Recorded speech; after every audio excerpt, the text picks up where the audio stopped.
Bonjour à tous, nous voilà de retour pour la review d'un nouveau stylo. J'ai tenu à faire ce stylo là parce que j'ai eu un gros coup de cœur. Je l'ai depuis à peu près une semaine et je ne cesse d'écrire avec. C'est un stylo de la compagnie Gravitas. Alors, je pense que derrière la compagnie Gravitas, il n'y a qu'une seule personne. Et le stylo s'appelle l'Ultimate, pas l'Ultimate, l'Ultimate VAC. Ultimate, c'est un jeu de mots, bien entendu, parce que le matériau jaune que vous voyez ici, c'est de l'Ultem. Ultem, pour en dire deux mots, c'est un matériau qui a des propriétés mécaniques meilleures que l'acrylique et qui a une bonne résistance à certains produits chimiques. Ça peut aider pour le nettoyage. À noter que le stylo a été renforcé dans quelques zones, ici. Cette zone-là et cette zone-là, normalement c'est du titane. Ça a été placé dans ces zones-là parce que usuellement ce sont des zones de crack pour l'acrylique dans ce genre de stylo. En théorie, c'est un stylo qui est construit pour durer. Alors, ne vous étonnez pas ici si c'est bleu, c'est parce que je l'ai ancré puisque je l'utilise constamment en ce moment.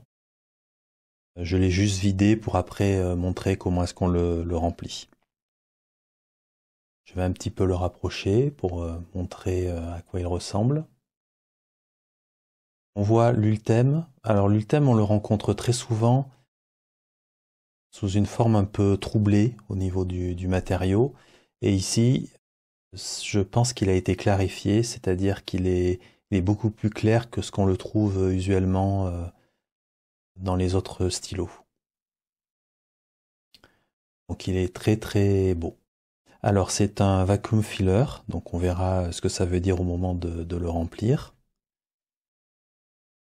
J'ouvre ici le stylo et la plume. Alors le modèle que j'ai choisi, c'est un Ultraflex en titanium avec un feed polymère. À noter, le feed polymère, c'est un feed qui envoie énormément d'encre et il est livré aussi avec deux feeds standards. Je pense que ce sont des feeds en plastique. Au cas où le flow serait trop important pour certains.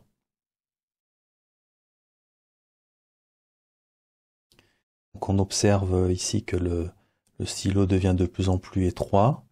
Donc on verra le système de vacuum filler qui est présent. C'est un stylo que j'ai beaucoup hésité à acheter parce que je n'étais pas du tout certain qu'il valait ce prix et a posteriori il le vaut très largement. C'est vraiment un très très beau stylo qui est pour moi du même niveau qu'un Pilot 823. J'en ferai d'ailleurs la comparaison un petit peu plus tard. Passons à la pesée du stylo. Comme il a un tout petit peu d'encre, bon, on va compter 1 gramme. Il aura certainement 1 gramme de plus, qu'importe. À peu près 30 grammes de stylo entier. Et le capuchon, environ 5 grammes. Donc ça fait aux alentours de 25 grammes avec un petit peu d'encre. Sans le capuchon. Continuons par une comparaison de l'Ultimate VAC avec d'autres stylos. En haut, j'ai mis le Lamy Safari. Ici, nous avons le Pilot 823 et ici le Sailor 1911 Profit large. qu'on peut constater, c'est que l'Ultimate de Gravitas a des dimensions assez similaires avec le Pilot 823. Le Sailor Profit large est un tout petit peu plus petit. Et le Lamy Safari est aussi un tout petit peu plus petit. Et en termes de diamètre, ça reste quand même assez proche, avec peut-être un tout petit peu plus gros pour l'Ultimate, mais c'est vraiment très léger. Donc maintenant on retire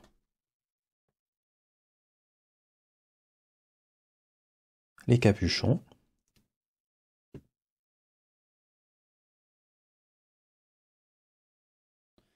Là, je les ai à peu près alignés par la droite. On observe que l'Ultimate est le plus long. C'est pas énorme par rapport au Pilot et au Lamy, mais ça commence à être un peu plus net avec le Sailor. Pourquoi j'ai tenu à faire une petite comparaison entre le Pilot 823 et l'Ultimate VAC, c'est qu'en fait ils sont assez similaires dans la conception. Ce sont tous les deux des vacuum fillers. Un vacuum filler, je vais montrer ça sur le 823 parce qu'il est vide. On dévisse à l'arrière et on peut tirer. Et pour ancrer, en fait, on plonge la plume dans l'encre et on appuie et toute l'encre est aspirée et remonte dans la chambre. Une des particularités du 823, c'est que quand il est fermé, que l'encre est ici dans le corps du stylo, l'encre ne peut pas descendre dans la plume. Vous écrirez un tout petit peu au début parce que vous aurez un petit peu d'encre dans la zone au niveau du feed et dans la zone du grip. Très rapidement, le stylo va s'assécher et vous ne pourrez plus écrire même si le corps du stylo est rempli d'encre. Donc avant d'écrire, en fait, ce qu'il faut faire, c'est dévisser en haut, au moins un petit peu. Du coup, le piston qui est là ne bloque plus la zone d'accès au grip et au feed de l'encre. Et du coup, on peut écrire de manière normale. Quel est l'intérêt de ce système? Alors d'abord, au niveau remplissage, évidemment, c'est assez rapide de remplir ce genre de stylo par un vacuum filler. Mais surtout, lorsqu'il est fermé, vous écrivez un petit peu pour retirer l'encre qui est dans la zone ici, et vous pouvez voyager avec l'encre qui est confinée dans la zone ici. Et en particulier, si vous prenez l'avion, il y a des différences de pression entre l'extérieur du stylo et l'intérieur du stylo. Et si cette zone-là n'est pas fermée, l'encre peut jaillir dans le capuchon et s'éparpiller partout. Ça arrive couramment sur les stylos standards. Dans le cas présent, comme l'encre est confinée, vous pouvez voyager avec ce stylo-là sans souci. Le Gravitas Ultimate VAC, il fonctionne de la même manière, mais il a une spécificité qui est sympathique. Il contient globalement approximativement 2,5 ml d'encre. Mais il a une propriété qui est un petit peu particulière, c'est qu'il a un réservoir ici, dans la zone un peu à l'arrière du grip. Ce qui fait que pour écrire, vous n'avez pas besoin de l'ouvrir. Donc il y a un premier réservoir ici d'à peu près 0,7 ml, et après tout le reste du corps est aussi un réservoir d'encre. Donc quand le piston est fermé, cette encre effectivement reste confinée dans cette zone-là, elle ne peut pas descendre, mais comme vous avez un réservoir de 0,7 ici, vous pouvez écrire normalement.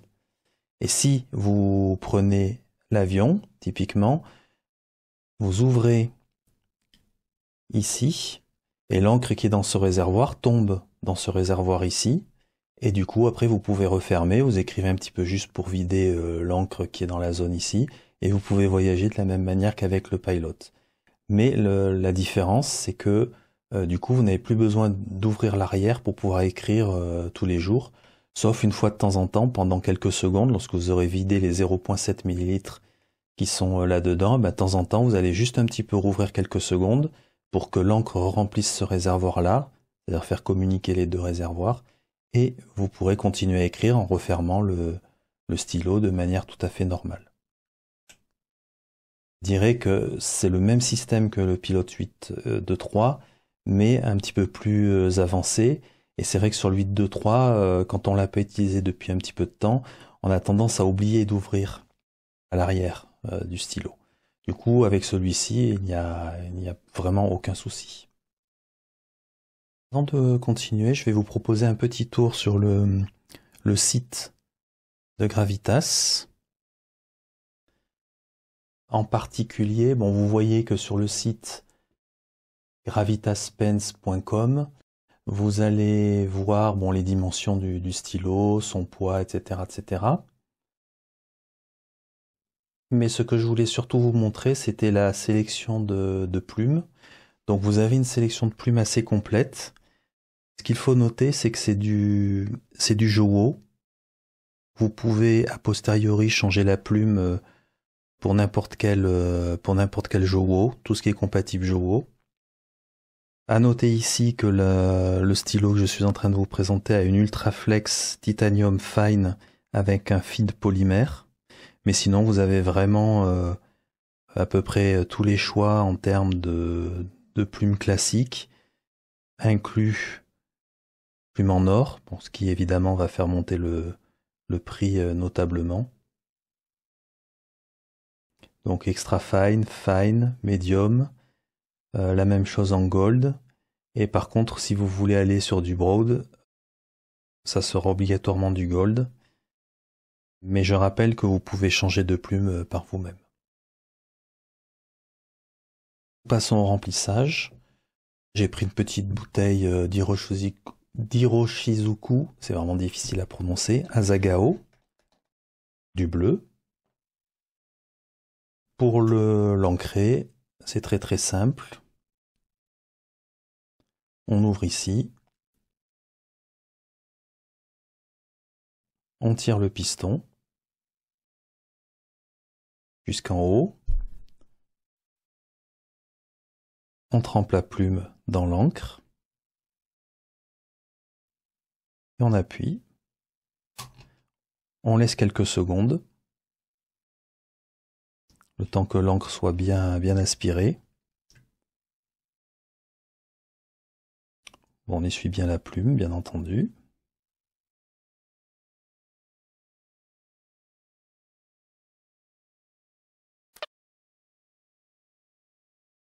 On ferme.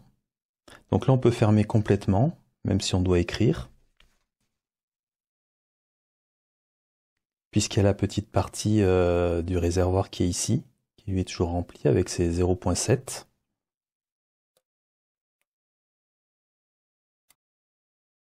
Et le stylo, bon là il est partiellement rempli.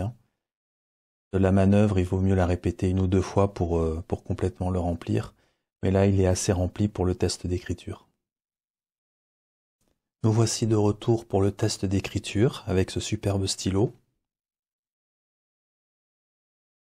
On peut bien observer l'encre. Très très joli.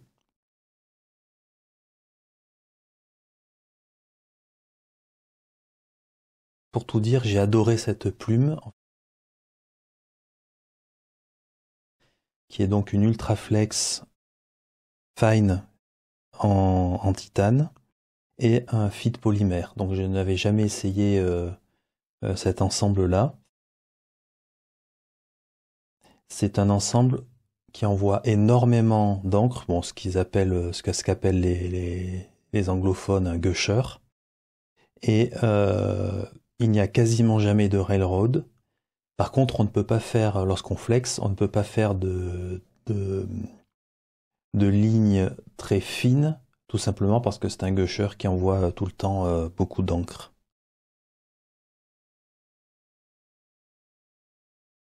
Des choses qui est très très sympa, c'est qu'on peut écrire normalement, sans flex. Et vous voyez, on est loin déjà d'une pointe fine. On voit déjà que le trait est relativement assez épais, tout simplement parce qu'il y a beaucoup d'encre. Et je vous rappelle que c'est un papier Rhodia, et les papiers Rhodia n'ont pas tendance à épaissir le trait des stylos plumes, comme certains papiers. C'est absolument remarquable d'écrire avec. C'est extrêmement doux avec ce qu'il faut de feedback pour sentir le papier. C'est vraiment, vraiment, vraiment très agréable. Ultraflex en titane. F. Et le feed. Donc c'est le feed qui, bien entendu, fait la différence et envoie énormément d'encre. Mais la plume, le fait qu'elle soit en titane et ultraflex, ce soit vraiment une très bonne plume, rend l'ensemble vraiment génial. Je pense que la plume, c'est une Canwright. Voilà, c'est une marque indienne de plumes qui fait vraiment de très très bonnes plumes. On va écrire la phrase usuelle. Je fais un peu de flex.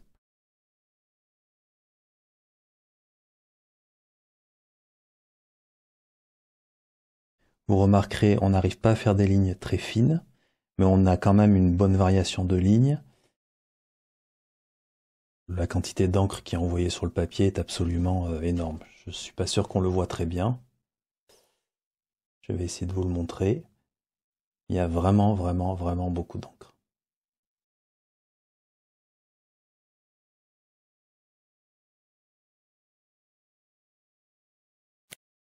Pour info, on peut assez bien écrire en reverse. Bon, c'est très très sec, hein.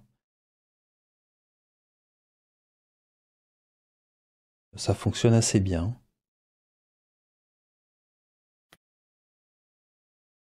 Voilà, pour annoter dans un petit coin quelque chose qu'il faut écrire vraiment en petit, ça fonctionne très bien.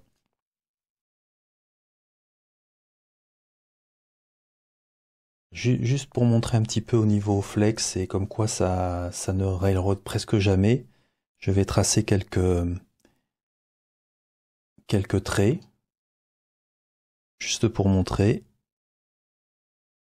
Regardez bien, j'appuie, hein, donc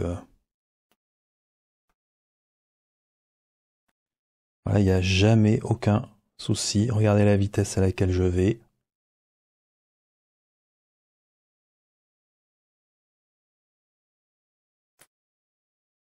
Je pense que je ne l'ai fait railroader qu'une ou deux fois en une semaine, mais vraiment parce que j'abusais. Et en particulier, ce qu'il y a d'intéressant avec cette plume, c'est que si vous devez écrire assez gros, faire de la calligraphie assez grosse, ça fonctionnera vraiment bien parce que du coup, comme l'encre va beaucoup plus s'étaler, vous arriverez à faire des traits beaucoup plus fins. Et du coup, comme il ne railroadera pas, ben, vous pourrez le faire de manière continue. Nous arrivons à la conclusion. On va passer à ce que j'ai aimé et à ce que j'ai moins aimé. Comme vous pouvez l'imaginer, j'ai vraiment aimé beaucoup de choses dans ce stylo. Chose que j'ai pas mentionné, vous pouvez le caper, hein, sans souci. Ça fonctionne bien et il n'y aura pas de souci avec le vacuum system. Aucun souci de ce côté-là. Qu'est-ce que j'ai aimé? Vraiment, la première chose, c'est que c'est vraiment un très très beau stylo. On a le droit à un matériau qui est clair, pas trouble comme c'est souvent le cas pour l'Ultem. Et on a le droit aussi à du titane sur certaines zones pour renforcer les zones un petit peu qui pourraient être un petit peu faibles, c'est-à-dire soumis à crack. Le système de remplissage, pour moi il est parfait, tout simplement. On peut facilement remplir d'encre, il y a 2 chambres, il n'y a plus besoin d'ouvrir à l'arrière sans jamais oublier. Pas grand chose à dire d'autre là-dessus. Pour moi c'est super. Il est facile à nettoyer. Là c'est un peu comme le 823, le Pilot 823. En fait on peut l'ouvrir à ce niveau-là. Donc du coup on a accès aux 2 chambres. Et comme on a accès aux 2 chambres, bah, c'est très très facile à nettoyer. Il y a aucun souci. Au moins pour une fois qu'un piston filler ou un vacuum filler est facile à nettoyer, on va pas se plaindre. Ensuite, la plume.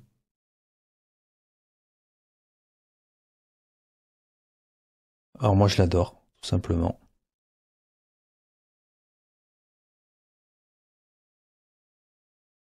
D'habitude les plumes flex, on peut pas les utiliser tous les jours. Celle-là, il n'y a aucun problème. On peut vraiment l'utiliser autant qu'on veut, écrire de manière standard, etc., etc. Et le dernier point, on a le droit à des fils de backup.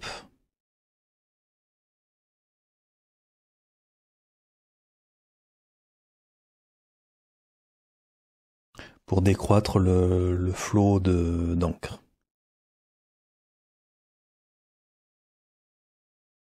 En ce qui concerne ce que j'ai moins aimé, je vais expliquer ce que j'ai moins aimé. Alors je peux pas ouvrir le stylo là parce qu'il est ancré. Mais ce que je veux surtout vous montrer, c'est que le capuchon ici, que le pas de vis ici est en ultème, et ça c'est du titane, donc ça veut dire qu'on va visser de l'ultème sur du titane. Et là, j'avoue que j'ai ressenti de temps en temps des petits grains, des petites choses ici. Alors, je ne sais pas dire sur le long terme ce que ça va donner. Je pense que le concepteur du stylo a pris le pari que l'ultème était largement assez résistant au niveau du pas de vis pour pouvoir être vissé, dévissé de nombreuses fois sur du titane. Moi, je sais pas. Je suis pas sûr qu'on ait beaucoup de recul sur l'ultème face au titane. Je vais passer un petit coup de buvard. Donc, je vais dire en point d'interrogation.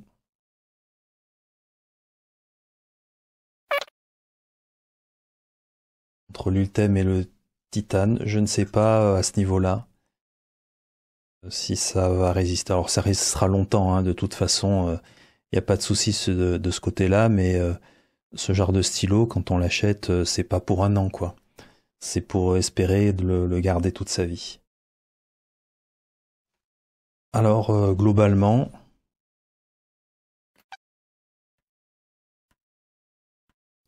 pour moi, il est meilleur que le Pilot 823. Eh bien, je vous remercie. À bientôt.